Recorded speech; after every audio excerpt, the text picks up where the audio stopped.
Bom pessoal, sejam todos bem-vindos aqui a mais uma videoaula do meu canal. Meu muito obrigado a todos que estão acompanhando as aulas e acompanham meus vídeos aqui no canal. Eu agradeço a todos vocês. E na aula de hoje nós vamos ver sobre os tiristores. Tiristores são três componentes que tem no mercado. É o SCR, tem também o TRIAC e tem também o DIAC. Nós vamos ver os três componentes, tá? Vamos ver como funciona, as características dele. Vamos também no final do vídeo fazer uma experiência englobando esses componentes para a gente ver ele funcionando na prática. São componentes que têm grande utilidade na linha industrial e também pode ser feito pequenos projetos residenciais, como a gente vai fazer aqui no final do vídeo. Então é muito interessante a aula de hoje, vai trazer conhecimento de três novos componentes eletrônicos para vocês poderem se tornar um técnico, que é o que se trata aqui esse curso. Então fiquem aí, não vão embora, que vai ser muito legal. Valeu! Bom pessoal, vamos começar então falando sobre o SCR, tá? O tiristor SCR, que é um diodo controlado de silício. Ou seja, o SCR, ele tem essa simbologia técnica aqui. Ele é um diodo, tá? Um diodo comum, no qual aqui é o anodo e aqui é o catodo. Todo diodo comum, se você botar aqui uma tensão positiva no anodo em relação ao catodo, ele conduz. Se você inverte essa tensão, você põe aqui negativo em relação ao catodo, ele fica aberto. Ele retifica, só conduz se estiver polarizado diretamente, ou seja, o mais aqui em relação ao catodo. Aí vai passar uma corrente. O SR é a mesma coisa. Ele também funciona assim. Só que ele tem uma diferença. Por ele ser um diodo controlado de silício, ele tem que ter um controlador. Ou seja, ele tem uma terceira perna aqui, que é chamada de gate. Tá? Ou porta, ou seja, é o que vai dar o comando para ele conduzir ou não. Então ele vai funcionar igual um diodo, só que vai ser controlado. Ou seja, se você botar aqui o mais ou menos aqui, ele só vai conduzir mediante um pulso positivo no gate. Só que esse pulso positivo é em relação ao catodo, não é em relação ao anodo. Ou seja, suponhamos que no catodo eu tenho o meu referencial 0 volts. Então no meu gate eu tenho que ter 0,7 volts acima do que esse referencial 0, para que tenha uma corrente do gate para o catodo. Aí sim, botando um pulso positivo aqui no gate em relação ao catodo, aí ele dispara e conduz livremente se eu tiver mais aqui em relação aqui. Então ele é igual a um diodo comum, só que ele só vai funcionar mediante um pulso aqui. E se você inverter essa polaridade, ele não conduz. Outra coisa interessante nele é o seguinte: quando você dá um pulso aqui nele, aí ele vai conduzir. E vai ficar conduzindo essa corrente mesmo se esse pulso aqui deixe de existir. Você deu só um pulso. Mas ele vai ficar conduzindo direto, nunca mais para de conduzir. Ele só vai parar de conduzir se você interromper momentaneamente o fluxo de corrente. Ou seja, se você levantar, abrir o circuito, aí quando tu fechar de novo, ele já não conduz mais, aí ele fica aberto. Ele volta ao estado inicial de aberto. Aí necessita de um novo pulso para tornar de novo a conduzir. Então é uma reação em cadeia. Você dá um pulso nele, ele conduz e não para mais. Se você interrompe essa corrente, aí ele se abre e só vai voltar a conduzir se estiver mediante um novo pulso. Então como é feita essa reação em cadeia? Como que ele funciona lá dentro para ele fazer isso? Vamos ver agora o circuito interno dele equivalente, feito com transistores. Porque na verdade isso aqui é um circuito integrado. Aqui dentro tem diodo, tem transistores de silício para fazer esse comando. Então vamos ver a configuração interna dele, como é, explicar passo a passo como os transistores aqui dentro faz para que esse componente execute essa função, tá? Mas a simbologia do SCR é assim, tá? É um SCR, tá? É um tiristor controlado de silício. Agora vamos ver como ele é por dentro para que ele execute essa função. Fiquem aí. Bom pessoal, então eu bolei aqui o circuito equivalente dele, tá? Aqui seria o SCR, anodo, catodo e gate. Isso aqui é o circuito equivalente do SCR. Ou seja, aqui seria o equivalente ao anodo, aqui o equivalente ao catodo e aqui o equivalente ao gate. Então como funcionaria isso? Seria da seguinte maneira. Suponhamos que a gente põe aqui uma tensão positiva aqui. Aqui em relação a esse aqui. Se aqui eu estou botando positivo em relação aqui, o que vai acontecer? Não vai ter corrente nenhuma, porque esse cara está no corte e esse está no corte. Não conduz nada. Mas, mantendo essa tensão positiva aqui, e eu der um pulso positivo aqui, que ultrapasse 0,7 em relação ao catodo, ou seja, daqui eu ponho em relação aqui 0,7 volts. Fazendo isso, eu vou ter uma pequena corrente aqui nessa base para o emissor, porque eu botei 0,7 volts aqui positivo na base, ele vai conduzir. Quando o emissor a base conduzir aqui, o transistor conduz, fazendo uma corrente do emissor para o coletor bem mais forte, porque o transistor amplifica. Essa corrente que vem para cá vai vir aqui e vai chegar aqui a tensão negativa do catodo para cá, para essa base. fazendo com que essa base aqui também conduza. Então eu vou fazer com que esse cara sature também, saturando esse transistor. Uma vez saturado ele vai conduzir botando um mais para cá, que satura esse. Aí esse saturado põe um menos para cá, que satura esse. E esse aqui põe um mais para cá, que satura. Então é uma reação em cadeia. Ou seja, um satura o outro, que satura o outro e não para mais. E aí isso vai conduzir com tudo, mas com toda a força mesmo. Com toda a condutividade que ele possa ter. E esse aqui também, porque a corrente não ser alta na base dos dois. Aí ele entra em curto praticamente, ele conduz toda a corrente. 10 amperes, 20 amperes, 100 amperes, dependendo do SCR. Então essa é a filosofia do tiristor. E se você abrir aqui momentaneamente, o que vai acontecer? Vai acabar as correntes, acaba a corrente base, quando você bota de novo, está tudo aberto e precisa de um novo pulso. Só que se você botar só isso assim, vai ser falho. Porque isso pode pegar ruído. Quando você botar a tensão aqui, a própria capacitância daqui para cá pode gerar uma corrente parasita na base, ele começar a conduzir do nada. Então é óbvio que tem ali dentro também umas equalizações, põe aqui também uma resistência aqui para diminuir a sensibilidade, aqui também pode ser que tenha uma resistência também, para diminuir a sensibilidade. Para quê? Para que qualquer corrente aqui pequena não consiga fazer ele disparar sozinho, para que ele não falhe. Então ele pode ter, mais que nada aqui tem que ter, aqui pode ser que não precise ter. Alguns TSR bem sensíveis nem tem essa resistência, mas aqui tem que ter, para que ele não dispare sozinho. Por quê? Porque mesmo se tem uma corrente pequena aqui de fuga do transistor, não consegue saturar esse para não dar início à reação em cadeia. Mas isso aí é só questão de equalização, tal. O importante é a configuração, é assim, os dois transistores, um saturando o outro. Aí esses resistores põem só para poder diminuir a sensibilidade. Só que isso já fica dentro dele. E mesmo do lado de fora, às vezes a gente precisa colocar aqui um resistor para diminuir a sensibilidade ou um capacitor. Ou os dois, para poder diminuir a sensibilidade, porque pode ter muito ruído aqui na linha, dependendo do projeto, e ele ficar disparando sozinho e ocasionar falhas, tá? Mas aqui dentro, alguns já tem um resistor interno, que é esse aqui. Os que não tem é porque são muito sensíveis, então ele trabalha com uma corrente de pulso muito fraquinha, aí não tem nem esse resistor, mas aqui dentro tem que ter, senão ele ia ficar disparando sozinho. Então essa é a filosofia do SCR, nada mais do que isso, tá? Agora que você já sabe como é o SCR, vamos ver como é que é o TRIAC, tá? Que é equivalente a ele. Fiquem aí. Bom, pessoal, então agora vamos no TRIAC. O TRIAC, a simologia do TRIAC é assim, como está aqui, tá? Ele é conhecido, os pinais dele, como MT2, MT1 e gate. Ele é exatamente a mesma coisa que o SCR. Se vocês observarem só esse lado aqui, ó, isso aqui é um SCR. Aí o que o cara vê? Ou seja, o SCR anterior. É isso aqui. Só que o que o camarada fez? Botou um outro SCR lá dentro, inverso. Então, na verdade, é um SCR oposto ao outro. Então, aquele mesmo circuito do SCR faz também um outro, mas oposto. Esse aqui é um transistor PNP e aqui passa a ser NPN. E aqui é NPN, aqui passa a ser PNP. Ou seja, é o mesmo circuito, só que inverso, de modo que aqui vai conduzir o positivo e aqui vai conduzir o negativo. Então o TRIAC é a mesma coisa do SCR, só que ele conduz tanto o positivo como o negativo. Ele passa a ser um diodo bidirecional controlado de silício. Isso é o TRIAC, tá? Ele tem condução de ambos os lados. Ou seja, se você botar uma tensão positiva aqui em relação a esse cara aqui, ele vai conduzir desde que no gate tenha também um pulso positivo em relação a esse cara aqui, ao MT1. Agora, se você botar o inverso, botar a tensão negativa aqui em relação ao MT1, ele vai conduzir também, mas agora não vai ser com pulso positivo, vai ser com pulso negativo aqui no gate em relação ao MT1. Ou seja, no gate você vai botar pulsos positivos quando for para conduzir o positivo daqui para cá. E no gate você vai botar pulsos negativos quando for para conduzir o negativo daqui para cá. Então o gate também trabalha em relação ao MT1, não é em relação ao MT2. As pessoas confundem isso, explode tudo. Liga errado, queima na hora. Então o gate, o controle dele é sempre em relação ao MT1, igual o SCR é em relação ao catodo. Tá? Então o que acontece? Esse MT1 está aqui, é essa parte aqui equivalente, o gate é essas entradas da base e o MT2 é essa parte aqui.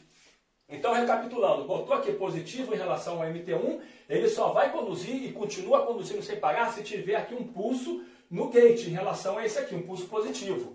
Aí ele conduz, e se você abrir e fechar de novo, ele para de conduzir, porque ele interrompeu a corrente. Agora, se for o pulso negativo, botou então a tensão negativa aqui em relação ao MT1, ele vai conduzir quando no gate tiver um pulso negativo em relação ao MT1. E vai conduzir direto, só vai interromper a corrente se você abrir momentaneamente e fechar de novo. Então é equivalente, é análogo ao SR, só que ele é bidirecional, a única diferença. E o circuito é assim, ou seja, tudo que eu expliquei aqui ocorre aqui, só que de maneira oposta. Agora aqui esse cara trabalha com pulso negativo, ó, porque ele é um PNP, então ele precisa de negativo na base, tá? E aqui o emissor trabalha com pulsos negativos, então o negativo vem por aqui, satura esse, o positivo daqui vem para cá, que satura esse, fica a mesma coisa, ou seja, o mais daqui chega aqui, e o menos daqui chega por aqui. Ou, olhando por cima, o mais que está aqui vai vir por esse aqui, e o menos daqui vai vir por esse aqui, tá? É uma questão de referencial, ou seja, o mais e o menos vem para cá, mediante ao pulso que controla aqui no gate. E esse pulso aqui é em relação ao MT1, tá? Então é assim que funciona o TRIAC também. Então agora ficou faltando ver só o DIAC. Fiquem aí. Bom, vamos agora ver o DIAC. O DIAC, a simbologia dele é assim. É idêntica ao TRIAC, só que a diferença do DIAC é que ele não tem um controlador. Tá? Ele não tem. Então o DIAC o que é? O DIAC é só um diodinho bidirecional, um diodo pequenininho bidirecional, que ele dá só pulsos.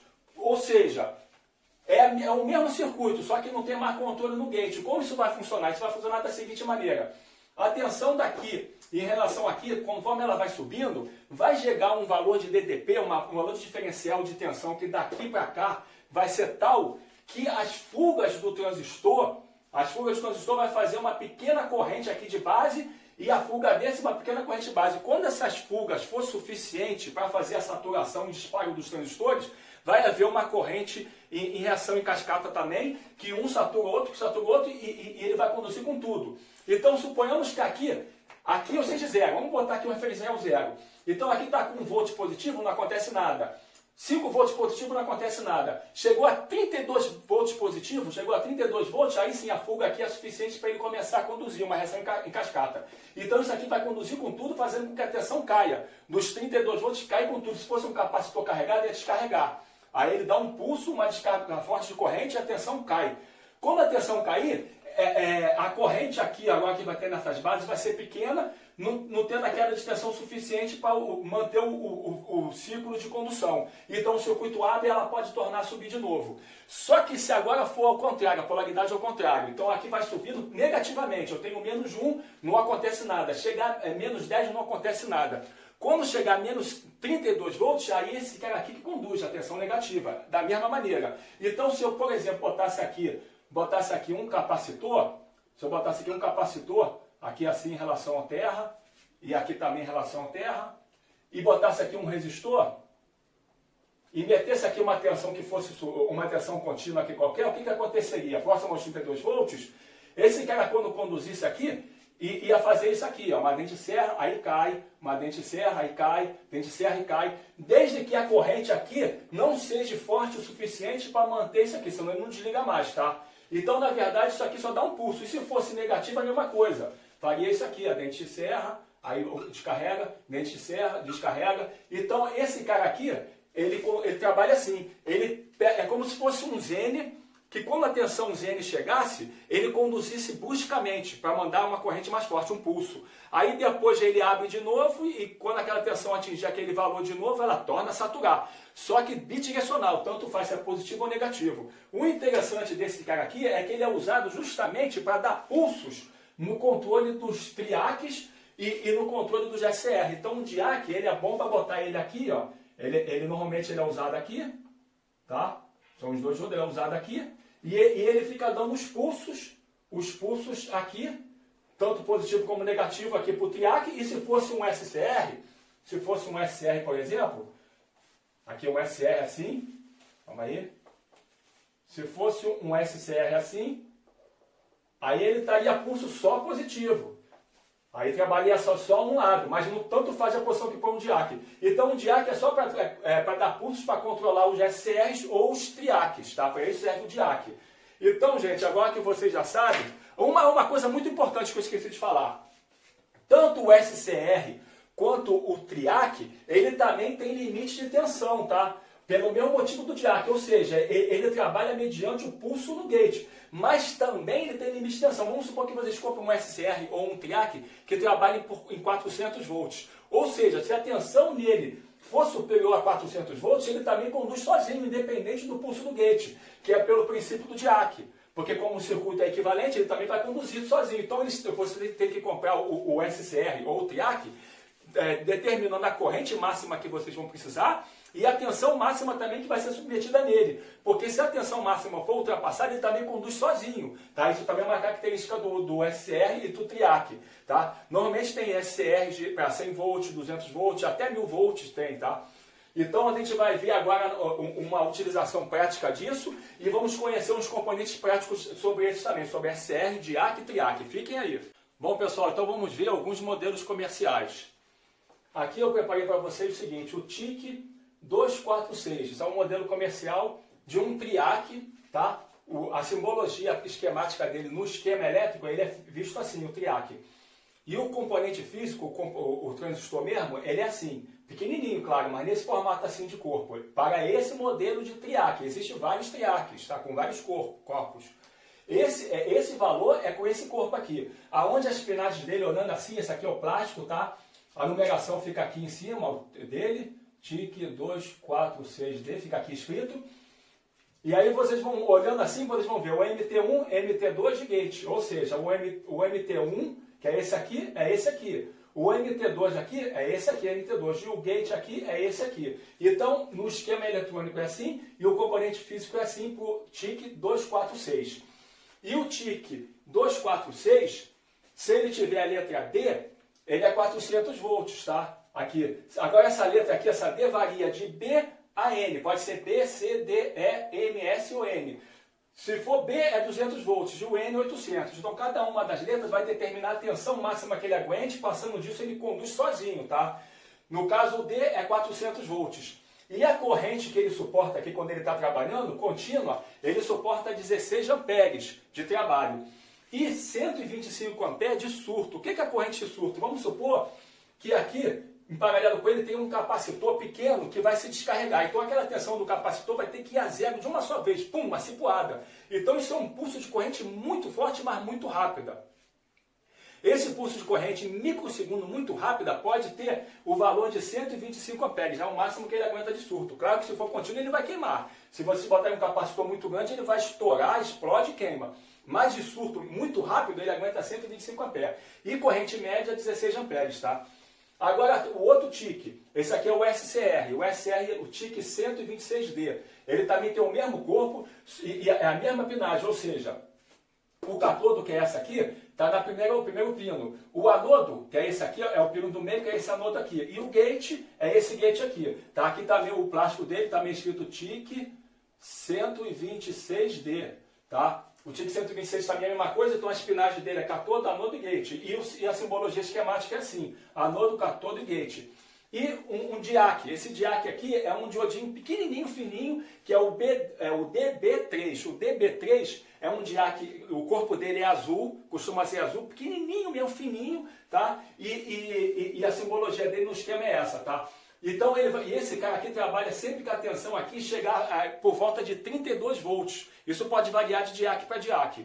Esse DIAC aqui é com 32 volts, ou seja, se você chegar a diferença de potencial daqui for da ordem de 32 volts, é que ele dispara, dando o pulso, tanto positivo como negativo. Agora, tem pessoas que falam que aqui é o MT, como aqui, é o MT1 e aqui o MT2. Particularmente, eu acho estupidez a fazer isso. Porque se ele não tem polaridade, tanto faz, então não faz sentido eu amarrar MT1 e MT2. Tanto faz, esse aqui pode ser um MT1, como pode ser um MT2, e esse aqui pode ser um MT1, como pode ser um MT2. Então eu prefiro não dar nome às pernas, tá? Por isso que eu não dou nome, mas tem nomenclaturas, tem páginas que falam que é MT1 e MT2, mas é estupideza. É como você querer dar nome para um resistor. O resistor não tem pata, porque ele não tem polaridade.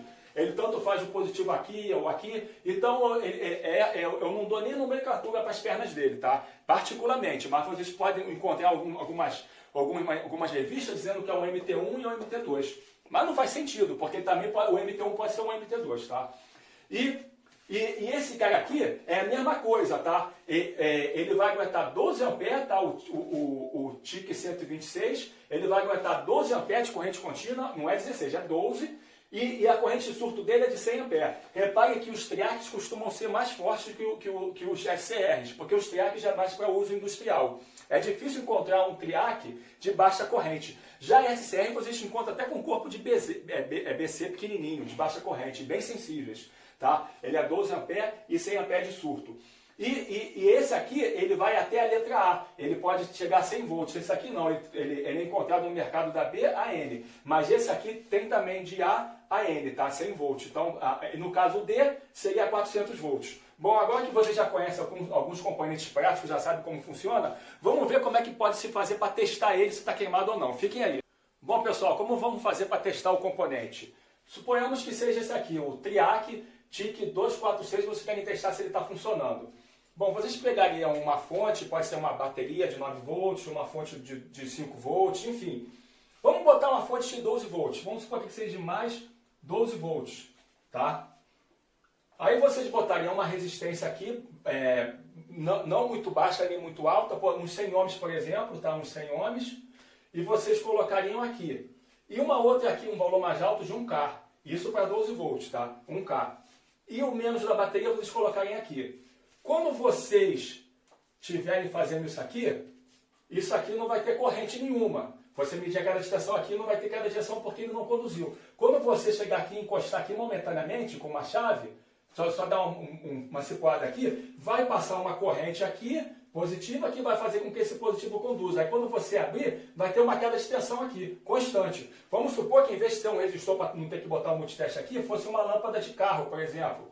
Uma lâmpada aqui de carro, o que aconteceria? Quando você encostar aqui, pum, ela acende, quando soltar, ela fica acesa, não sai mais. Aí você levanta aqui momentaneamente, fecha de novo, ela apaga. Quando tornar a dar outro pulso, torna a acender. Então você já viu que o sentido positivo está funcionando.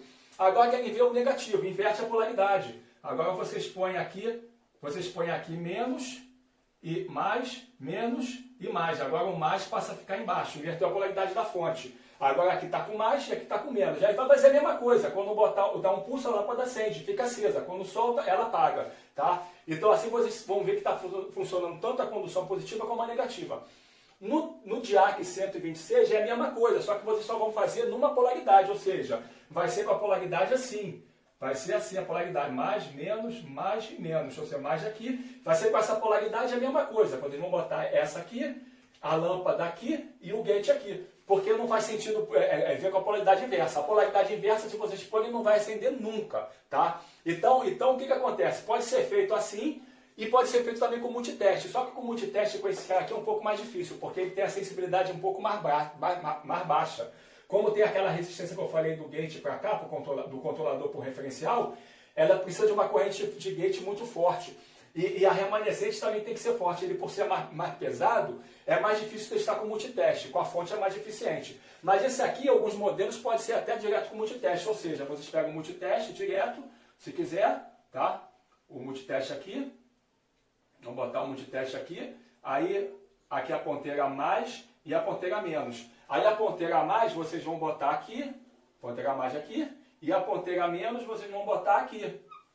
Aí o que vai acontecer? Quando vocês chegarem e encostarem a mais nessa ponteira aqui também, momentaneamente, ele vai conduzir e vai marcar aqui uma leitura. Quando vocês tirarem aqui a ponteira a mais aqui, ele vai continuar conduzindo. Quando abrirem aqui, aí ele apaga, quando encosta, ele está apagado. Ele só volta a conduzir quando encostar de novo a vermelha aqui, ou seja, a preta fica sempre aqui e a vermelha dá o pulso para ele conduzir. Mas se não tiver sensibilidade para o multiteste testar ele tem que ser com a fonte, tá? Como estou falando. E se vocês inverterem, agora sim, se vocês inverterem a ponteira, botar aqui essa aqui para cá e essa aqui para cá, não vai funcionar nada, não vai conduzir nada. E outra coisa interessante também é que vocês, se pegarem aqui e botarem a ponteira aqui, vocês vão ver um diodo aqui, e se inverter a ponteira está aberto. Mas pode ser que seja um modelo de tiristor que tenha resistência. Aí se tiver resistência, vocês não vão ver um diodo, vocês vão ver uma resistência mesmo. Daqui para cá uma resistência e daqui para cá com multiteste um circuito infinito aberto. Não mede nada daqui para cá e daqui para cá mede uma resistênciazinha, tá? Ou um diodo. Mas para testar mesmo é assim, com multiteste ou com a fonte. E esse cara aqui é o seguinte, para testar esse é um pouco mais complicado. Porque aí sim não adianta botar multiteste. Vocês vão botar o multiteste aqui, ele tem que estar aberto. Se tiver em curto, é porque ele está em curto. O normal é botar o multiteste aqui, tanto para um lado para o outro, não medir nada, um circuito aberto. Aí, para ter certeza se ele está bom, se vocês querem ter certeza, põe aqui uma fonte, tá? Mais, menos, uma fonte aqui, com uma resistência aqui, que pode ser de 10K, por exemplo, e a fonte aqui. Aí essa fonte vocês vão aumentando a tensão dela. Vocês vão ver que aumentando a tensão aqui vai subindo. Vai chegar um ponto, quando chegar a 32 volts, a tensão de condução dele, a tensão aqui já não sobe mais, mas ela começa a cair, que é o pulso que ela deu. Então você já viu que está funcionando. Aí vocês invertem a polaridade da fonte. E faz a mesma coisa, vai subindo e vai ver que ele vai ter que conduzir e a tensão cair quando chegar a tensão de disparo dele. E assim vocês testam também o DIAC, tá? Então, pessoal, agora eu acho que vocês já são doutores em TRIAC, em DIAC e em SCR. Então vamos agora fazer uma experiência prática, botar para funcionar, que vai ser muito maneiro. Fiquem aí. Bom, pessoal, então tá aí o circuitinho para ficar a aula um pouco mais interessante, né? Que o pessoal gosta de experiência. Esse circuito, o que é? Esse circuito que eu vou ler para vocês é um DIMM que vai controlar a luminosidade de lâmpadas, tá? Então, aqui eu estou alimentando com 127, que a minha rede aqui é os famosos 110, que não é 110, é 127. Mas se na casa de vocês for 220, também funciona, tá? Só que em 220, talvez o valor do potenciômetro tenha que ser maior. Passar para 220K para que tenha melhor comando. Tá? Com 100K, talvez vocês vão abaixar muito pouco a luz. Então, esses valores já para 127. Quem quiser ligar em 220, tenta com um potenciômetro de 220K, 330K, 500K, enfim, é só aumentar o potenciômetro. Esse potenciômetro aqui, ele vem com chave, tá? Essa chave está junto do potenciômetro. Vocês compram um potenciômetro de 100K com chave. Se for em 220, aí o potenciômetro maior, mas também com chave, tá? Aí para que a chave? É para vocês poderem fazer com que o comando do potenciômetro, no sentido horário, aumente a lâmpada até o máximo. E no sentido anti-horário, ela vai diminuindo até o mínimo. Chegando no mínimo, vocês vão dar aquele toque final e a chave do potenciômetro vai abrir. Abrindo a chave do potenciômetro, ela apaga de vez, porque ninguém quer ficar com a lâmpada a vida toda ligada. Vocês podem deixar no mínimo, aí fica ligado no mínimo. E quando quiser desligar, como é que faz? Aí é só abaixar mais do que no mínimo que a chave do potenciômetro desliga e desliga tudo. Então vocês podem usar isso no espelho lá de vocês, no interruptor da parede da casa de vocês. E aí vocês controlam a luz do quarto. Põe mais forte ou mais fraca. Aí querem desligar? É só virar tudo que a chave do potenciômetro desliga. Aí vocês viram um pouquinho, vai ligar já no fraquinho. Quando a chave fechar, liga fraquinho. E vai aumentando mais no sentido horário, ela vai aumentando a força. Então esse potenciômetro vem com chave.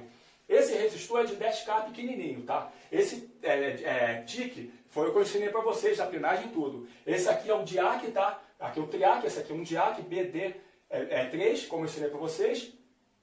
Esse capacitor aqui, por que eu coloquei ele? É aquilo que eu falei, para diminuir a sensibilidade. Tem muito DIMMs que eles ficam oscilando, eles ficam piscando. Por quê? Justamente por ruído que fica no gate. Embora eles tenham resistência interna para diminuir a sensibilidade, mas eu costumo diminuir mais ainda. Eu não quis botar aqui um resistor porque eu podia matar o sinal do pulso do DIAC e ele não disparar. Eu preferi botar um capacitor. Por quê? Imagine que isso aqui vem um ruído aqui do AC e a própria capacitância daqui para cá faça uma corrente capacitiva aqui e ele fica disparando falsamente. Então o DIMM fica instável. Para evitar esse problema, eu ponho esse capacitor, que é um filtro para os ruídos todos, e ele trabalha redondo, tá? Para não ter falha. Então isso aqui é só para matar um pouco a sensibilidade dele, esse capacitor de ponto 1 de poliéster. Aqui um outro capacitor de ponto 1 de poliéster, que ele vai ser carregado por esse circuito aqui com retardo, de acordo com o valor do potenciômetro, maior valor, mais retardo, menor valor, menos retardo. Ou seja, vai surgir o pulso aqui mais rápido ou mais lento. E ele, quando chegar aqui 32 volts, dispara ele. Então ele vai chegar aos 32 volts aqui, que esse DIAC é para 32 volts. Quando chegar aos 32 volts, vai dar o pulso. Se chegar mais rápido, vai ter mais luz. Se chegar mais lento, menos luz, tá? Essa lâmpada aqui tem que ser incandescente. Não tentem colocar lâmpada eletrônica, lâmpada de LED, lâmpada fluorescente, tem que ser lâmpada incandescente. Por quê? As lâmpadas eletrônicas são projetadas para trabalhar com uma determinada tensão. E você tem que respeitar isso. Se você botar nela a tensão diferente do que o fabricante especificou, ela vai queimar, ela não vai trabalhar direito. Para alterar a luminosidade de um circuito eletrônico, tem que ser o circuito internamente que tem que ser projetado para isso. Não adianta na alimentação vocês querem compensar. O que vai fazer é queimar o circuito. Então, para a lâmpada eletrônica não serve, só serve para a lâmpada incandescente que trabalha com potência média. Vocês vão controlar aqui a corrente média, controlando a potência média, consecutivamente controlando o brilho que ela vai acender. Tá? Então, lâmpada incandescente. O circuitinho é simples, tá? Como vai funcionar isso? Eu vou dar um retardo aqui para o meu pulso, então quando vier a minha senoide aqui, eu vou fazer o seguinte, a senoide está subindo aqui, mas ele ainda não conduziu. Quando tiver aqui mais ou menos, ela conduz, ou aqui, ou aqui, ou aqui, de modo que eu vou estar pegando cada vez menos pedaços da senoide. Menos pedaços da senoide assim, tá? Assim. Ou então eu posso estar pegando assim. Tá vendo? Cada vez menos. Ou eu posso estar pegando ela toda. Então o que eu estou fazendo? Cada vez eu pego menos dela, menos da senoide, tá? Vou pegando mais ou menos da senoide, mais ou menos da senoide negativa, tá? Com isso eu controlo a potência média dela aqui.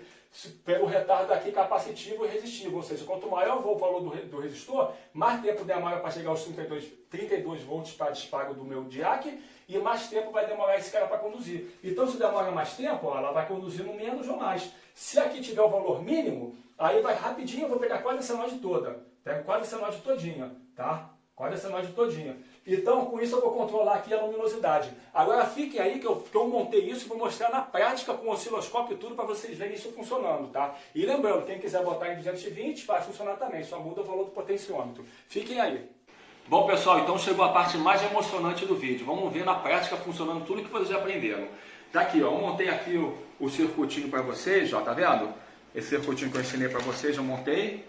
Só que como eu não tinha o potenciômetro na minha sucata, porque eu ia ter que comprar, e eu não tenho dinheiro para comprar porque o pessoal não está compartilhando meus vídeos, né? Então como eu estava sem dinheiro, mas eu tinha uma chave na minha sucata. Para mim não ter que comprar, já que eu estou sem dinheiro, eu botei uma chave. O que vai acontecer? Essa chave vai ter 4 posições. Vai ter a posição de desligar, a posição de brilho mínimo, a posição de brilho médio e a posição de brilho máximo. O potenciômetro é bom que mostra todos os valores. Aqui eu vou mostrar só esses 4 pontos. Desligado, mínimo, médio e máximo. Mas o funcionamento é o mesmo, tá? Vocês vão botar o potenciômetro e vai se alinear todos os pontos. Para mim não ter que comprar o componente, é que eu botei essa chave, tá? Só para fazer a experiência. O resto está igualzinho. Aí o que eu fiz? Eu peguei meu osciloscópio e coloquei nesse ponto aqui, ó. O osciloscópio está aqui e aqui. Aqui é a lâmpada. Eu quero ver a tensão que chega na lâmpada, tá? Então a garra do osciloscópio está aqui e o vivo do osciloscópio está aqui, para me ver a tensão na lâmpada. Isso aqui vai retificar e controlar a potência média dela. Vamos ver lá isso funcionando. Eu elaborei também isso aqui, que é o seguinte, para me tapar a luminosidade da lâmpada. Por quê? Porque essa luz forte vindo na cara não é bom para a vista. Não fiquem olhando direto para uma lâmpada, porque vocês podem danificar a vista.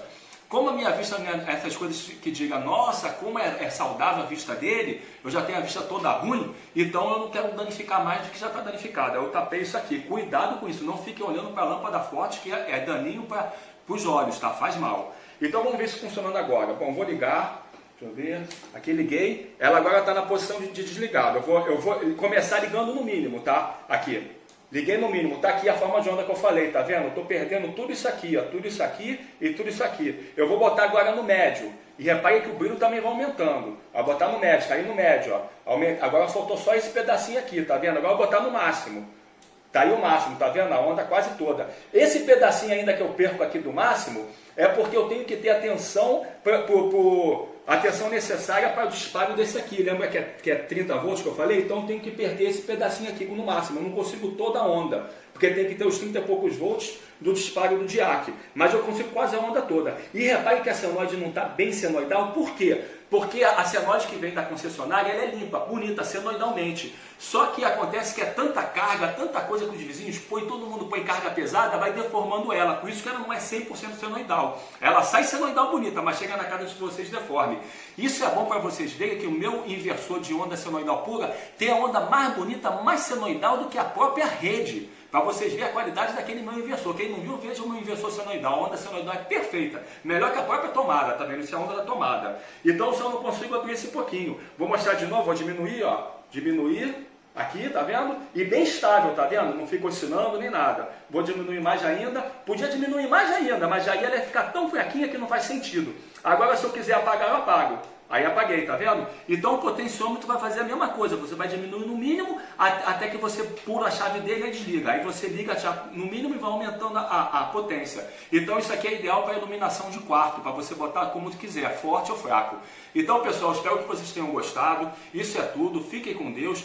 Me dê aquela força para que eu possa comprar os potenciômetros, né? Comparta um vídeo e é isso, seria tudo. Tchau.